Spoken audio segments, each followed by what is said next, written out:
But हम यहाँ से अपने नेक्स्ट सेगमेंट पे चलते हैं जहाँ पे things take a dark turn and उनका करियर जो कि अभी एकदम ही ऊपर जा रहा है। अभी 1-1.5 साल हुआ है सिर्फ। हाँ 1993 है, 1994 ही आ गया अल्टीमेटली ऑस्ट्रेलिया कप में, और 1994 से ही उनका डाउनफॉल भी धीरे धीरे स्टार्ट होता है। 1994 में वेस्ट इंडीज इंडिया आती है टूर के लिए एंड वहाँ पे विनोद कामली का probably that series was a turning point, क्योंकि ओडीआईज होते हैं पहले एंड वो इंडिया 4-1 जीत जाती है सीरीज, बट वहाँ पे विनोद कामली कुछ खास परफॉर्म नहीं कर पाते एंड वहाँ पे उनकी वो शॉर्ट बॉल वाली प्रॉब्लम स्टार्ट होती है एंड उसी को ही और ज्यादा गंदी तरीके से एक्सपोज करती है West Indies in the test series जो कि 1-1 होती है अल्टीमेटली। बट वहां पे विनोद कामली का बहुत ही ज्यादा गंदी सीरीज गई थी। 3 टेस्ट मैचेस मतलब 6 इनिंग्स में से 3 बार वो 0 पे आउट हो गए। इतनी ज्यादा गंदी उनकी पूरी सीरीज, मतलब पूरा वो गड्ढा बन गया था कि अब ये शॉर्ट बॉल पर ही आउट होंगे एंड वो मतलब इतना ज्यादा गंदी तरीके से एक्सपोज हुए थे कि उसके बाद आगे चलते चलते जितनी भी सीरीज आई, जितने भी ओपोनेंट्स के अगेंस्ट खेल रहे थे, उन लोगों के दिमाग में बैठ गया था ये कि अच्छा इसको आउट करना है, स्पिन तो बहुत अच्छी खेलता है बट अगर इसको शॉर्ट बॉल मार दो तो फिर ये आउट होगा ही होगा। काइंड ऑफ हमने ये चीज बीच में रायना के साथ होते हुए देखी थी। अच्छा मेन बात इसमें क्या है कि, और ये बात आप लोग को भी सोच के लगेगा कि ठीक है प्रॉब्लम है तो क्या हुआ, हर बैटर की प्रॉब्लम होती है। प्लस 22 साल के हैं भैया अभी, 22 साल के में तो 15 साल और क्रिकेट खेलनी है, तो वो आदमी सही क्यों नहीं कर रहा उस चीज को। अब वो भी सोचने वाली बात है, इसके बारे में भी हम लोग बातें करेंगे towards the end of the episode. But ये चीज हमें पहली बार एक्सपोज होती है, ये एक ऐसा साइड ऑफ द गेम था विनोद कामली का जो कि अभी तक अनएक्सप्लोर्ड था। जैसे ही वर्ल्ड क्रिकेट ने ये चीज आइडेंटिफाई करी, अब सारी कंट्रीज कूद गई ये सेम चीज एक्सप्लॉइट करने में। क्या विनोद कामली का वर्क एथिक उस लेवल का था कि वो उस चीज को काउंटर कर पाए, क्योंकि ऐसा नहीं है कि सचिन भी परफेक्ट थे, ओवर द इयर्स उनके भी कई बार टेक्निकल चीज़ें एक्सप्लॉइट करी गई हैं। सबसे बड़ा एग्जांपल आज जो पॉपुलर है वो कवर ड्राइव वाला जो था, जो 241 उन्होंने नॉट आउट मारे थे अपना, मेरे ख्याल से सिडनी में खेला था match if I am not wrong. तो हर एक महान प्लेयर के साथ ऐसा होता है, they are never perfect technically, but वो कितनी जल्दी ओवरकम करते हैं उस चीज़ को। जैसे अभी विराट कोहली को क्यों लोग क्रिटिसाइज कर रहे हैं कि आपने ओवरकम कर लिया था एक बहुत ही बड़े फेज में अपने करियर के, जब आपने पर्पल पैच में थे, बट अब दोबारा आप आउटसाइड ऑफ स्टंप की बॉल पे आउट हो रहे हो। तो विनोद कामली को जैसे वो पहली बार आइडेंटिफाई करा ना, उसके बाद से वो टेक ऑफ ही नहीं कर पाए। मेन इशू ही वही पे आ रहा है। प्लस आई थिंक वही ना कि अगर इतनी गंदी तरीके से एक्सपोज हो गए कि सारी अपोनेंट्स, सारे बॉलर्स ही वो चीज़ अपना रहे हैं आपके ऊपर, तो कहीं ना कहीं मतलब आपको जो मौका मिलना था अपने आप को इम्प्रूव करने का वो ट्रेनिंग सेशंस में ही मिलना था। मैच में आते आते तो सब लोग को ही पता है कि इसको कैसा आउट करना है, तो थोड़ा डिफिकल्ट भी हो जाता है। प्लस आई थिंक ऐसे मोमेंट्स में अलॉट मैटर्स कि आपकी मेंटल कैपेबिलिटी कैसी है, मेंटल स्ट्रेंथ कैसी है, क्या वो उस लेवल पे है कि आप ओवरकम करने वाला एटीट्यूड रखते हो उस चीज़ को लेके। क्योंकि विराट कोहली, सचिन तेंदुलकर, ये जो शॉर्ट बॉल वाली प्रॉब्लम रही है मोस्टली आई थिंक बहुत सारे इंडियंस के साथ रही है। इवन विराट कोहली अब कम हो गई है, बट पहले बहुत होती थी। विराट कोहली को भी 2015 वर्ल्ड कप में जैसे वो आउट हुआ था, लोग कहने लग गए थे शॉर्ट बॉल नहीं खेल सकता, एंड सचिन तेंदुलकर ने फिर बाद में अपर कट मारने स्टार्ट करे थे। तो सबके साथ ही प्रॉब्लम हुई है, बट सबने कहीं ना कहीं अपने गेम को इवॉल्व करा उस चीज़ को टैकल करने के लिए। बट क्या विनोद कामली आगे चल के वो चीज़ कर पाते हैं वो हम लोग जानेंगे आगे। बट एज आई सेड कि ये सीरीज वो एक टर्निंग पॉइंट था जिसके बाद से विनोद कामली का करियर एकदम सी एटलीस्ट अगर नीचे नहीं जा रहा तो एकदम से रुक गया एक पॉइंट पे। एंड आगे हम लोग देखेंगे कैसे वो नीचे जाते हैं नहीं जाता। धीरे धीरे सारी टीम से अपनाने लग जाती है एंड 1995 में उन्हें टेस्ट टीम से ड्रॉप कर दिया जाता है, क्योंकि जहां उनके 8 मैचेस के बाद, टेस्ट मैचेस के बाद उनकी एवरेज 113 की थी। 17 टेस्ट मैचेस हो चुके थे टोटल में, विच मीन्स 9 और टेस्ट मैचेस, उसके बाद उनकी एवरेज 54 हो गई थी। 113 से 54 पे गिर गई थी उनकी एवरेज। एंड इसी continuous bad run of form की वजह से उन्हें अल्टीमेटली ड्रॉप करा जाता है। एक स्टार्ट है उनकी लास्ट 9 टेस्ट इनिंग्स जो थी, बाय द वे ड्रॉप करा जाता है मतलब इसके बाद वो आगे चल के कभी टेस्ट मैचेस नहीं खेल पाते, ये खत्म हो गया। 1995 में उनका एकदम से अब टेस्ट करियर खत्म भी हो चुका है। उनकी लास्ट 9 टेस्ट इनिंग्स जो थी उसमें उन्होंने 138 रन मारे थे, सिर्फ 138 रन, 9 टेस्ट मैचेस, 14-15 की एवरेज होगी मैक्स। बहुत ही ज्यादा गंदा फॉर्म चल रहा था। बट आप कहीं ना कहीं तब भी यही सोचोगे कि क्या थोड़ा एक ऐसा कैसे हो सकता है कि भाई एक बंदा जो इतना अच्छा खेल रहा था अब एकदम से उनकी एक प्रॉब्लम एक्सपोज होती है, उसके चलते वो ड्रॉप भी हो जाते हैं टीम से, फॉर्म भी इतना गंदा हो जाता है, क्या वो वापस आ ही नहीं पाते क्या टीम के अंदर? नहीं, तो अब इसमें वही ना बहुत 2-3 पहलू है इसमें, इसको भी 1 सेकेंड हम लोग एंड में ज़्यादा डिस्कस करेंगे। बट मैं थोड़े से क्लूज देता रहता हूँ अभी।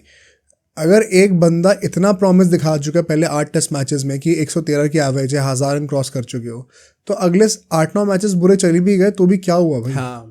ऐसा नहीं कि आदमी को एकदम ही हमेशा के लिए खत्म कर दिया जाएगा। तो डेफिनेटली सिर्फ क्रिकेटिंग रीजंस तो नहीं थे, और भी कोई बात थी क्लियरली। सेकेंडली विनोद कामली के अगर आप रीसेंट इंटरव्यूज देखेंगे जब वो रिटायर हुए उसके बाद उन्होंने कई बार कहा कि मेरा बेटा भी मेरे से पूछता है कि अरे पापा आपकी एवरेज 54 के ऊपर की है तो आप क्यों नहीं और टेस्ट मैचेस खेले, और मैं कहता हूँ कि मुझे भी समझ में नहीं आता कि क्यों नहीं खेला। बट वही रियलिटी यही है ना कि stats don't present the true picture. वो 54 की एवरेज आपकी है thanks to the first 8 matches that you played. उसके बाद जो आपका एकदम से अगले 9 मैचेस का रिकॉर्ड था उसके चलते आपकी एवरेज आधी हो गई है। तो मतलब आपने वो अगले 9 मैचेस कितने बुरे खेले होंगे। 9 matches code easily mean 3 series. तो वैसे आप 3 सीरीज 1 साल के अंदर आराम से खेल लेते हो, विच इज आप देखोगे 1 साल के अंदर उनका करियर खत्म भी कर दिया गया। तो अगर आप इतनी जल्दी यहाँ से यहाँ गिर रहे हो तो शायद आपकी परफॉर्मेंस से प्रॉब्लम थी, बट उससे कई ज़्यादा प्रॉब्लम्स आपकी ऑफ फील्ड भी थी। ये डिट्टो सेम चीज हमने पृथ्वी शॉ के लिए भी एग्जैक्टली उसी पॉडकास्ट। क्योंकि ऐसा नहीं कि पृथ्वी शॉ भी सिर्फ 5-6 टेस्ट मैच खेलने के बाद जो बंदा डेस्टिन्ड था नेक्स्ट सचिन बनने के लिए उसको एकदम से टीम से निकाल दिया जाएगा। आप बहुत ही नाइव हो ये सोचने के लिए कि नहीं यार ऐसा तो कोई प्रॉब्लम ही नहीं है, सब परफॉर्मेंस के बेसिस पे निकाला गया है। प्रॉब्लम ऑफ फील्ड ज़्यादा होती है इस मामले में। एंड काफ़ी ज़्यादा शॉकिंग था, but at the same time you also kind of feel for the guy. He was just 22-23 years old at time. भाई अब तो यू फील इवन मोर क्योंकि now the man seems to recognise his faults also. हाँ, अगर आदमी एक बार अपने गलती एक्सेप्ट कर लेना फिर तो तुम क्या ही ग्रज रखोगे उसके अगेंस्ट। मेन तो बात है हाँ पब्लिकली बोल रहे तो उसके बाद तो आपको लगता है कि भाई ठीक है अब जो हुआ वो जो हुआ सो हुआ। But as I said test teams तो ड्रॉप होते हैं, बट 1995 का टाइम था वो, एंड उस टाइम पे वो ओडीआई टीम में तब भी थे, एंड उनकी नज़रें सिर्फ एक तरफ थी कि अगले साल 1996 का वर्ल्ड कप है, वो भी इंडिया और श्रीलंका में होने वाला है। तो उसको हमें देखना है कि वो कैसे जीत जाए, क्योंकि अगर वो जीत जाते तो एकदम से उनका करियर टेक ऑफ भी कर सकता है। सो उनकी जो आंखें थी वो 1996 वर्ल्ड कप पे थी। मूविंग ऑन, हम लोग 1996 वर्ल्ड कप पे ही आते हैं। उस टाइम पे वर्ल्ड कप का फॉर्मेट वापस चेंज हो चुका था। अभी तक राउंड रॉबिन फॉर्मेट होता था, अब यहाँ पे ग्रुप स्टेज आ चुका था। 12 टीम्स ही 2-2 ग्रुप्स में डिवाइडेड थी। फिर वही होना था, टॉप 4 क्वालिफाई करेंगी, क्वार्टर फाइनल होंगे, सेमीज होंगे, एंड देन फाइनल्स होने वाले थे। इंडिया का जो ग्रुप था वो भी मतलब आप कह सकते हो उतना ज़्यादा ईजी नहीं था। वहाँ पे श्रीलंका उन्हें मिली थी, ऑस्ट्रेलिया मिली थी, वेस्ट इंडीज मिली थी, एंड देन जिम्बाब्वे और केनिया। तो चलो श्रीलंका अगर आपको आसान लग रही है तो इस साल वर्ल्ड कप जीते थे और वो पूरे वर्ल्ड कप में अनबीटन थे।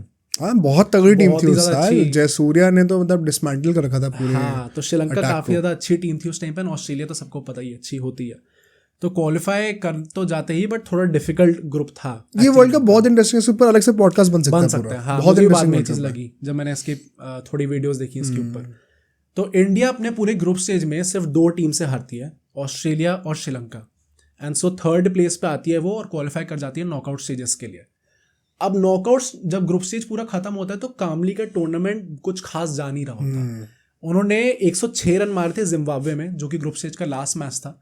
ऑल्दो वो भी थोड़ी अंडररेटेड इनिंग्स थी, लोग कहेंगे जिम्बाब्वे थी, बट उस टाइम पे जिम्बाब्वे पहले तो इतनी वीक नहीं थी। सेकेंडली उस टाइम पे ऑल्सो इंडिया की जो सिचुएशन थी, कम रन्स पे उनके काफी विकेट्स गिर गए थे चेस करते हुए। उस टाइम पे उन्होंने 106 रन मारे थे, बट द फैक्ट इज कि बाकी जो 4 मैचेस बचे थे ग्रुप स्टेज के उसमें उन्होंने 36 रन मारे थे टोटल में। 4 मैच में 36 रन थे। हाँ, वो जिम्बाब्वे में एक में उन्होंने सेंचुरी मारी तो थोड़े इन्फ्लेट हो गए स्टार्ट्स।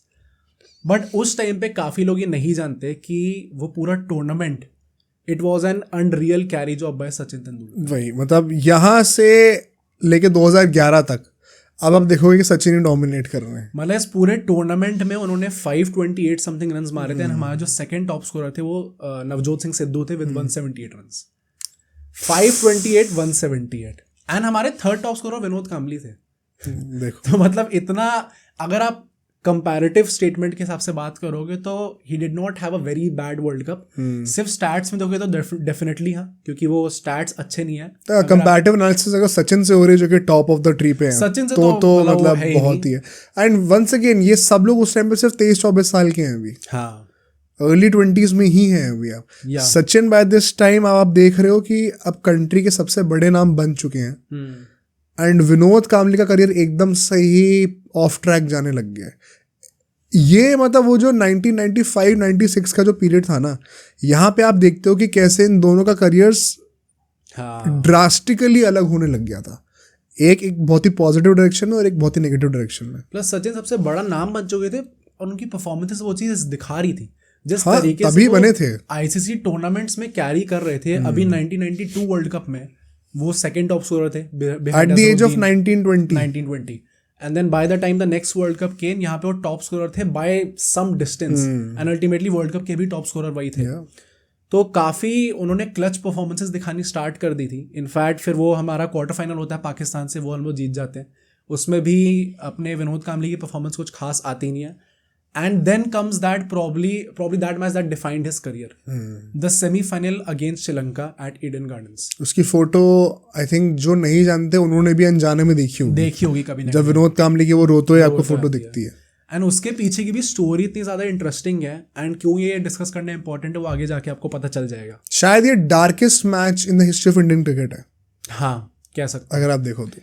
मैच में आते हुए श्रीलंका अनबीटन थी, तो नेचुरली उन्हें हराना थोड़ा डिफिकल्ट था, बट ईडन गार्डन्स भाई हमारे घर में मैच होने वाला है, तो एक वो एडवांटेज तो होनी थी। अजरुद्दीन उस टाइम पे कैप्टन थे, टॉस होता है एंड हम लोग टॉस जीत जाते हैं, एंड वी चोज टू बोल फर्स्ट। उसके बाद श्रीलंका जो है वो 252 का टारगेट बनाती है, एंड जब इंडिया बैट करने आती है तो नवजोत सिंह सिद्धू का विकेट थोड़ा जल्दी गिर जाता है, 8 रन पे उनका शायद विकेट गिर जाता है।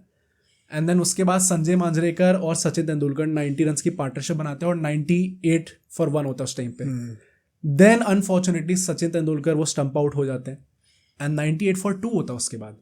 उसके बाद नीचे एक खिलाड़ी बैटिंग करने आते हैं, विनोद काम्बली अल्टीमेटली पूरे मैच में 10 रन बनाते हैं, नॉट आउट। वो एक एंड पे खड़े हुए थे और दूसरे एंड से लगातार विकेट पे विकेट गिरते जा रहे थे, एंड इंडिया 120 for 8 हो चुकी थी 34 ओवर्स के बाद। इतनी गंदी परफॉर्मेंस देखते हुए घर पे जो वहाँ की क्राउड थी कोलकाता की, वो इतना ज़्यादा गुस्सा हो जाती है कि वो स्टैंड्स में आग लगा देती है, और उनके पास जो भी पानी की बोतलें होती है वो पिच पे फेंकना स्टार्ट कर देती है। और बहुत ही ज़्यादा अगली सीन बन चुका था वो, एंड डेंजरस भी हो गया था क्योंकि आग वाग जल गई थी। इसी के चलते मैच को रद्द करना पड़ता है और श्रीलंका को डिफॉल्ट विनर्स डिक्लेयर कर दिया जाता है। इसके पीछे भी वो स्टोरी थी ना कि जब पहली बार वो बोतल वगैरह फेंकनी शुरू करी क्राउड ने, तो रेफरीज ने कहा कि आप कुछ टाइम के लिए मैच को स्टॉप कर दो, थोड़ी देर में कंटिन्यू करते जब माहौल शांत हो जाएगा। फिर जब माहौल शांत होता और दिखा तो प्लेयर्स को वापस बुलाया गया, एंड विनोद काम्बली वगैरह अपना गार्ड ले रहे थे बैटिंग शुरू करने के लिए।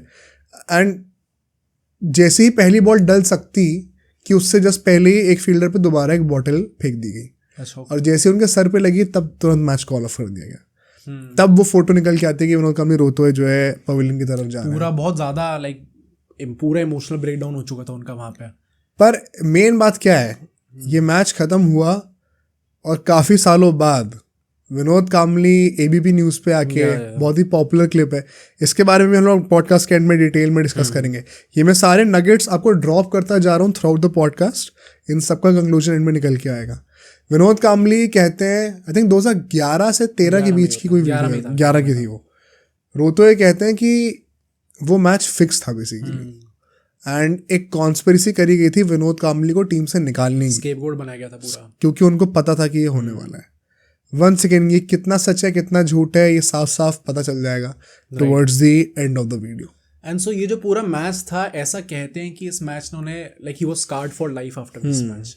इतना ज़्यादा वो दुखी हो चुके थे कि वो इस पूरी लॉस को अच्छे से झेल ही नहीं पाए थे। ऑल्दो वन सेकेंड, एक ऑब्जेक्टिवली सोचते हैं यहाँ पे, मैं ऑफ कोर्स एम्पैथाइज करना चाहिए, बट क्या ये इतना स्कार होने वाली बात थी कोई?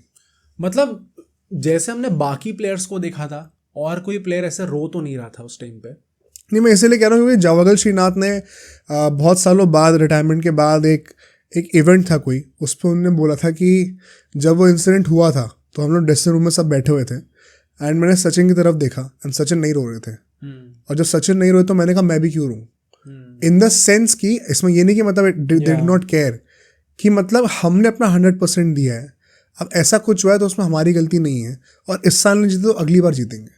वो ज़ील थी अंदर कि this is not the end of the road, हम लोग को अगली बार करके दिखाना है। तो क्या आपको इतना टूटना जस्टिफाइड था उस टाइम पे? क्या था? मैं कुछ कमेंट नहीं करूँ, मेरे ख्याल से कुछ सही गलत नहीं है इसमें, क्योंकि आई थिंक विनोद काम्बली का एक और रीज़न ये भी है कि वो क्रीज पे थे उस टाइम पे, एंड इट काइंड ऑफ उनको लगा होगा ऐसा कि शायद कि क्राउड उनके ऊपर भरोसा नहीं करती क्या कि वो मैच जिता देंगे, तो वो पर्सनल पे भी हिट करी होगी। प्लस वही ना, मतलब हर कोई आदमी डिफरेंट होता है, हर कोई डिफरेंट तरीके से इमोशंस को हैंडल करता है। कुछ लोग एकदम अच्छे वे से कर पाते हैं, कुछ लोग नहीं कर पाते, कुछ लोग शायद इनिशियली बहुत ज़्यादा डिप्रेशन में चले जाते हैं, बट उसके बाद दे कम बैक स्ट्रॉन्गर। तो हर कोई अलग अलग तरीके से डील करता है। अब इस पे कमेंट करना भाई प्रॉब्ली शायद सही नहीं होगा, क्योंकि बट इट आल्सो डिपेंड्स ना कि आपका अब किस स्टेज ऑफ करियर पे। जैसे सचिन 2007 वर्ल्ड कप के बाद डेफिनेटली रोए होंगे, राइट, क्योंकि तब उन्हें पता नहीं था कि वो खेलेंगे आगे कि नहीं। विनोद कांबली ऑल दो उस टाइम पे यंग थे, लेकिन तब उनको नहीं पता था कि वो आगे खेलेंगे कि नहीं खेलेंगे। क्या पता उनको डर हो कि मेरा आखिरी वर्ल्ड कप ना हो। प्लस आई थिंक ये भी होता है कि अगर आपका एक दोस्त साइड बाय साइड आपके, जो कि आपके साथ बड़ा हुआ है, 1 साल छोटा है आपसे, उसका करियर एकदम ही ऊपर टेक ऑफ कर रहा है, वो एकदम ही is on his way to become the greatest legend ever, and आपका अभी तक चल रहा था, फिर आप एकदम से आपको एक पूरी टीम से, टेस्ट टीम से ड्रॉप कर दिया गया है। ओडीआईज में आपका कुछ खास फॉर्म चल नहीं रहा है, एकदम से ही सबने आप पे शॉर्ट बॉल डालनी स्टार्ट कर दी है, आप हर बार एक्सपोज हो रहे हो हर फील्ड पे, एंड 22-23 साल की उम्र है, मतलब वही उस टाइम पे बच्चा होता है, उस टाइम पे कॉन्फिडेंस गिर जाता है काफ़ी ज़्यादा। तो किस तरीके से, किस सिचुएशन पे थे विनोद कांबली, जिसके चलते हुए फिर वो रोए उस फील्ड पे थे, साइड सामने देख रहे हैं कि एक के बाद एक विकेट गिर रहा है, मैं कुछ कर भी नहीं पा रहा उसके लिए, हेल्पलेस भी फील कर रहे होंगे वो।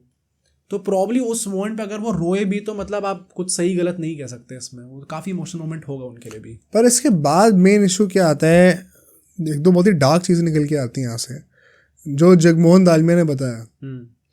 जगमोहन दालमिया बताते हैं कि उस टाइम पे, ये अराउंड 1996-97 की ही बातें हैं, कि ऐसा कई बार होता था कि विनोद कांबली अपने रूम में, जब भी वो लोग कोई मैच खेलने उतरे तो बहुत ही लेट आते थे, रात के 2-3 बजे, और फिर वहाँ पे बैठ के वो अल्कोहल कंज्यूम करते थे और रोते रहते थे, और 2-3 और टीममेट्स को अपने साथ बैठाने लग गए थे। तो टीम का एनवायरनमेंट का माहौल ख़राब हो रहा था। और एक और डार्क चीज़ ये भी निकल के आती है कि ऐसा भी बोलते हैं कि, और ये काफ़ी सारे अकाउंट्स ने बोली ये चीज़, कि विनोद कांबली की जो फियांसी थी उस टाइम पे, वो उनको मारा करते थे, और वो मतलब आवाज़ें आती थी, टीम होटल में फाइट होती थी, और उसके चलते काफ़ी टीममेट्स ने कहा भी था कि थोड़ा डिस्टर्बिंग हो रहा है ज़्यादा। पर वही था कि बीसीसीआई या फिर टीममेट्स से कभी भी इंटरफेयर नहीं करा, पर्सनल मैटर, शायद ये बोल के कि उनका पर्सनल मैटर है, तो हम क्या ही कर सकते हैं इस वक्त। क्योंकि या तो जो फियांसे है वो क्लियरली डिसेंट दिखाएं कि कुछ गलत हो रहा है, वो आई डोंट नो टेक्निकलिटीज और लीगैलिटी क्या, मैं उसमें फंसूंगा नहीं। जो हुआ है मैं बस इतना बता रहा हूँ कि बीसीसीआई ने इसीलिए एक्ट नहीं करा इस चीज़ के ऊपर, ना ही टीममेट से शायद करा होगा, बट बहुत ज़्यादा मतलब वो फ्रस्ट्रेशन और वो टॉयल और डिप्रेशन दिख रहा था of not being able to achieve your potential. अच्छा, और ये सब बातें हुई किस मीटिंग में थी? इस पूरे वर्ल्ड कप के बाद से विनोद कांबली को ओडीआई टीम से भी ड्रॉप कर दिया गया था, एंड सो जिस मीटिंग में डिस्कस हुआ था ये चीज़, आईएस बिंद्रा जो कि उस टाइम पे बोर्ड प्रेसिडेंट थे, और जगमोहन दालमिया जो कि बोर्ड सेक्रेटरी थे, इनकी जो मीटिंग हुई थी कि विनोद कांबली को ड्रॉप करना है एंड क्यों करना है, उस मीटिंग में सारी चीज़ें डिस्क्लोज हुई थी। कोई एक सोर्स था, उसने बाद में आके चीज़ें डिस्क्लोज करी थी। सिर्फ ये नहीं है, इसके बाद और भी चीज़ें हैं। एक तो हमने फियांसे वाली बात करी, उस टाइम पे जो आईएस बिंद्रा जो प्रेसिडेंट थे, उन्होंने कहा था कि हम लोग ये फेवर कर रहे हैं विनोद कांबली को कि हम इसे ड्रॉप कर रहे हैं। एक्चुअली में अगर हमने डिसिप्लिनरी इश्यूज लगा दिए इनके ऊपर तो उन्हें 2 साल के लिए एक्सपेल करना पड़ जाएगा। तो एक्चुअली में हम एक फेवर कर रहे हैं उनको कि हम लोग उन्हें सिर्फ ड्रॉप कर रहे हैं टीम से, ताकि वो आगे जाके कमबैक भी कर सकते हैं। सेकेंडली, उनने जगमोहन दालमिया ने एक और चीज़ रिवील करी थी। कांबली ने कोई एक मैच था जिसमें अजरुद्दीन ने कांबली को नंबर 5 की जगह नंबर 6 पे भेजा था, क्योंकि उस टाइम पे जो टीम मैनेजर थे अजीत वाडेकर, उन्होंने उनसे बोला था ये चीज़ करने को। एंड विनोद कांबली मैच में परफॉर्म नहीं कर पाए थे। वो ड्रेसिंग रूम में आते हैं और अजरुद्दीन पे कुछ ऐसा कहते हैं कि 1.5 घंटे तक उन्होंने गरियाया था उनको। अच्छा, तुम्हारी वजह से मैं फेल हो गया आज। अच्छा। एंड अजरुद्दीन एक पॉइंट तक सुनते रहे, उसके बाद he also got quite angry. उन्होंने ऐसा कुछ रखा कि अब टीम में या तो ये रहेगा या मैं रहूंगा। एंड देन उस टाइम पे कप्तान थे मेरे ख्याल से। हाँ, उस टाइम पे फिर अजीत वाडेकर ने आईएस बिंद्रा को कॉल करा, एंड उन दोनों ने इस डिसीजन पे वो लोग रीच करे कि भाई विनोद कांबली को टीम से निकालना ही बेहतर होगा इस टाइम पे। एंड उस टाइम पे सचिन तेंदुलकर बीच में आते हैं और कहते हैं कि इम्पोर्टेंट पॉइंट, हाँ, कि मेरा दोस्त है ये, मैं आपको रिक्वेस्ट करता हूँ कि आप ये मत करिएगा, क्योंकि अगर आपने इन्हें टीम से ड्रॉप कर दिया तो एक वो परमानेंट दाग लग जाएगा इनके करियर पे कि इन्हें ड्रॉप करा गया था इस इशू की वजह से। तो उसके चलते हुए फिर उन्हें ड्रॉप नहीं करा जाता। बट ऐसे कुछ इंसिडेंट्स थे जिनके चलते हुए उनकी जो इमेज थी वो पूरे बीसीसीआई के अंदर, टीम के अंदर खराब ही होती जा रही थी। प्लस वो ऐसा कहते हैं कि 1996 वर्ल्ड कप के दौरान भी विनोद कांबली की ये हैबिट हो गई थी कि वो रात को होटल जो है टीम होटल में 2-2, 3-3 बजे आते थे, and he came drunk. And उसके अगले दिन ही मैच होता था, तो फिर आप वैसे भी शॉर्ट बॉल्स कैसे ही खेलोगे भाई, if you are coming drunk just a day before the match. And IS Bindra ने ये चीज बोली थी कि विनोद कामली ने अपने साथ के साथ 3 और यंगस्टर्स को स्पॉइल करना स्टार्ट कर दिया था। अब उन्होंने मेंशन नहीं करा कि वो 3 यंगस्टर्स कौन थे एग्जैक्टली, बट ये भी उन्होंने बोला था कि टीम एनवायरनमेंट अब धीरे धीरे खराब हो रहा है बहुत ज्यादा, इसलिए इंपॉर्टेंट है इन्हें ड्रॉप करना, and that is why ultimately he was dropped from the team. अब सोचो अगर एक क्लिप इतनी बढ़िया थी तो पूरा का पूरा पॉडकास्ट कितना बढ़िया होगा। तो अगर आपको इसी क्लिप का पूरा पॉडकास्ट देखना है तो यहाँ पे क्लिक करिए, और अगर आपको ऐसे ही और क्लिप्स बिंज वॉच करनी है तो यहाँ पे क्लिक करिए।